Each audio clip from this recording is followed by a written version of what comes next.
केंद्रीय जल शक्ति मंत्री गजेंद्र सिंह शेखावत आज सड़क मार्ग से अजमेर पहुंचे। अजमेर सर्किट हाउस पहुंचने पर भाजपा पदाधिकारी और कार्यकर्ताओं ने उनका माला पहनाकर भव्य स्वागत किया। इस मौके पर गजेंद्र सिंह शेखावत ने प्रेस वार्ता आयोजित की। प्रेस वार्ता को संबोधित करते हुए शेखावत ने कहा कि ERCP परियोजना के तहत राजस्थान के 13 जिलों में जलापूर्ति होगी, जिसके कारण राजस्थान में आ रही पानी की समस्या का भी समाधान होगा। उन्होंने परियोजना से संबंधित समस्त जानकारी देते हुए कहा कि राजस्थान के लिए यह एक बहुत बड़ी सौगात है, जिसके कारण राजस्थान के निवासियों को परियोजना पूर्ण होने पर पानी का लाभ मिलेगा और साथ ही अजमेर और पुष्कर को भी भरपूर मात्रा में पानी प्राप्त होगा।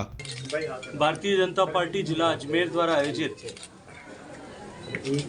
आज इस पत्रकारों के साथ में वार्ता के समय हम सब के बीच में उपस्थित सम्माननीय जिलाध्यक्ष जी, संसद के मेरे साथी, भारतीय जनता पार्टी के वरिष्ठ नेता आदरणीय भागीरथ जी चौधरी, आदरणीय मेयर साहिबा, आदरणीय डिप्टी मेयर साहब, भारतीय जनता पार्टी के सभी कार्यकर्ता और पत्रकार साथियों,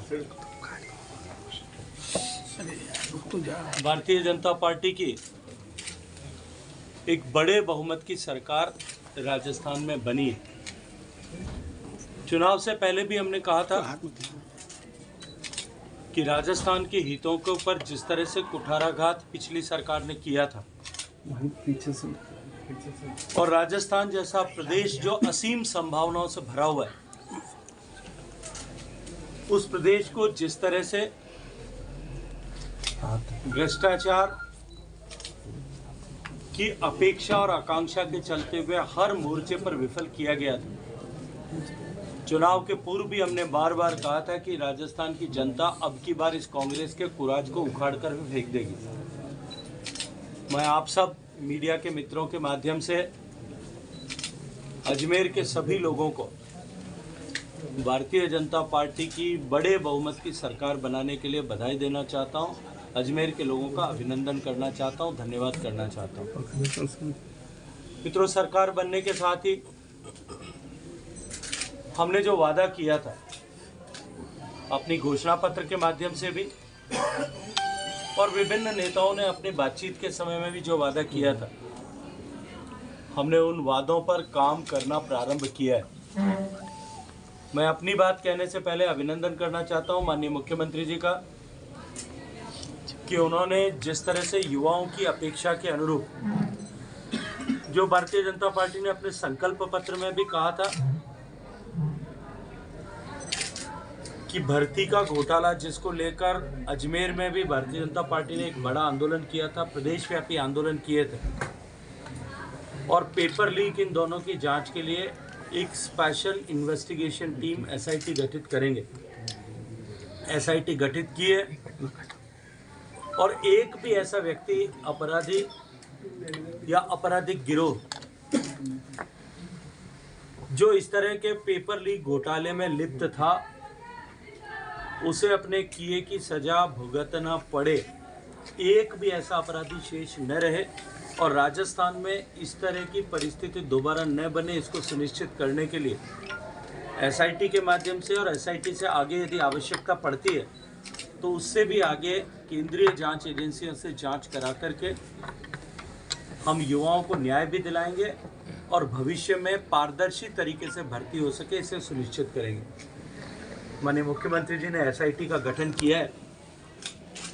इसी के साथ भारतीय जनता पार्टी की सरकार बनेगी तो हम गरीब मातृशक्ति को एक संबल प्रदान करने के लिए माननीय प्रधानमंत्री जी की उज्ज्वला गैस के लाभार्थियों को 450 रुपये में सिलेंडर देंगे। माननीय मुख्यमंत्री जी ने इसकी भी घोषणा की है। लोकसभा चुनाव के पहले भी मैंने अनेक बार इस विषय पर अलग अलग जगह से टिप्पणी की थी, अजमेर से भी ये बात कही थी। ये जो पूर्वी राजस्थान के 13 जिलों में पानी का संकट है, जिसमें से अजमेर भी एक है, इसके स्थायी समाधान का मार्ग केवल ईस्टर्न राजस्थान कैनाल प्रोजेक्ट के बनने से जाता है। हम सब जानते हैं कि ईस्टर्न राजस्थान कैनाल प्रोजेक्ट आदरणीय वसुंधरा जी की सरकार के समय में उसको कंसेप्चुलाइज करके डिज़ाइन डीपीआर बना करके भारत सरकार में भेजा गया था, लेकिन उसमें कुछ तकनीकी कमियों और खामियों के चलते हुए वो उस समय अप्रूव नहीं हो पाया और दुर्भाग्य से 2018 में भारतीय जनता पार्टी की सरकार चली गई। 2019 से लेकर के 2023 के अंत तक 5 साल तक पिछली कांग्रेस सरकार और उसके मुखिया माननीय अशोक गहलोत साहब ने केवल और केवल इस विषय को लेकर के राजनीति की। इन 13 जिलों के प्यासे कंठों पर जो लगभग 3 करोड़ लोग हैं उनके पेयजल के हितों पर कुठाराघात किया, उनके प्यासे कंठों पर राजनीति की। लाखों हेक्टेयर सिंचित हो सकने वाली जमीन के किसानों के अरमानों पर राजनीति की और इस योजना को एक राजनीतिक हथियार के रूप में इस्तेमाल करने के कुचेष्टा की। बार बार आग्रह करने के बावजूद भी, बार बार बैठकें आयोजित करने के बावजूद भी तत्कालीन कांग्रेस सरकार मुखिया जी के दबाव में न तो बैठक में सम्मिलित हुई और न ही इस विषय को आगे बढ़ाना उन्होंने स्वीकार किया।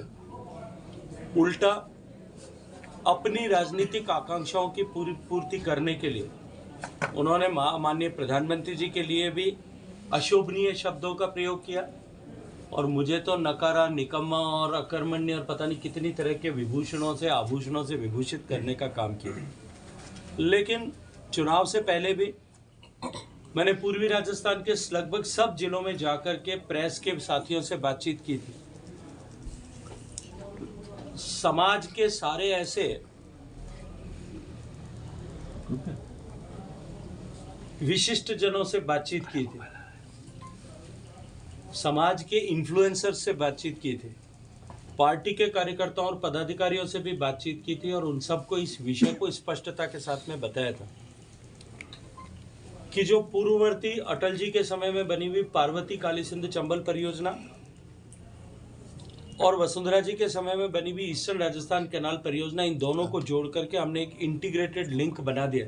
सदगुरु इंटरनेशनल स्कूल, पृथ्वीराज नगर, ऑपोजिट पंचशील, ए ब्लॉक, अजमेर, जहां पढ़ाई के साथ साथ प्री प्राइमरी से ही स्टेज अपीयरेंस की ट्रेनिंग दी जाती है, जिससे उनका स्टेज फियर बहुत कम एज में ही दूर हो जाता है। Admissions open from nursery to 10, 9773326213। यार, बच्चे के लिए ऐसा स्कूल तलाश रहा हूँ जहाँ बच्चा स्टडी करे और साथ में उसे सभी स्पोर्ट्स फैसिलिटीज भी मिले। अपने बच्चे के लिए सतगुरु इंटरनेशनल स्कूल चुनो। स्टडी के साथ साथ यहाँ इवनिंग में नेशनल लेवल के कोचेज द्वारा swimming, badminton, lawn tennis, table tennis, basketball जैसे स्पोर्ट्स की ट्रेनिंग दी जाती है। अरे वाह! सतगुरु इंटरनेशनल स्कूल, पृथ्वीराज नगर, ऑपोजिट ए ब्लॉक, पंचशील, अजमेर।